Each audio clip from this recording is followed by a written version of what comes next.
प्यारे विद्यार्थियों, कक्षा 10 के विज्ञान के अध्याय 3 धातु और अधातु में आपका स्वागत है। इसकी एक सबसे महत्वपूर्ण अभिक्रिया होती है कि धातु वायु में के साथ क्या अभिक्रिया करती है, धातु ऑक्सीजन के साथ क्या अभिक्रिया करती है। इसमें से बहुत सारे प्रश्न बनते हैं जो कई बार एग्जाम में पूछे जाते हैं। लगभग सभी जो धातु होती है ये ऑक्सीजन से क्रिया कर कर संगत धातु ऑक्साइड बनेगी। मतलब कोई भी धातु ये वो खुला छोड़ने पर हवा में ऑक्सीजन से क्रिया करेगा और धातु ऑक्साइड बनेगा। धातु प्लस ऑक्सीजन धातु ऑक्साइड बनाते हैं। उदाहरण copper plus O2 2CO copper oxide बना दिया। एल्यूमिनियम ने ऑक्सीजन से अभी क्रिया करके एल्यूमिनियम ऑक्साइड बना दिया।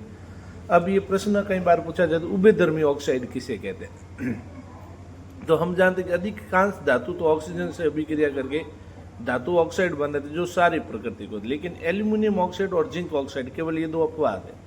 एल्यूमिनियम ऑक्साइड तथा जिंक ऑक्साइड जैसे कुछ धातु ऑक्साइड अम्लीय और क्षार की दोनों प्रकृति दर्शाते हो। दोनों प्रकृति दर्शाने के कारण इन्हें उभयधर्मी ऑक्साइड कहते हैं। बस यही प्रश्न पूछा जाता है। एक प्रश्न और पूछा जाता है कि सोडियम और पोटेशियम धातु को केरोसिन में डुबो कर क्यों रखते हैं?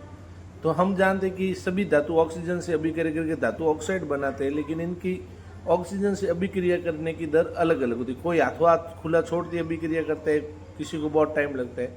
तो सोडियम तथा पोटेशियम की जो अभिक्रिया ऑक्सीजन से करने की दर है वो बहुत अधिक है।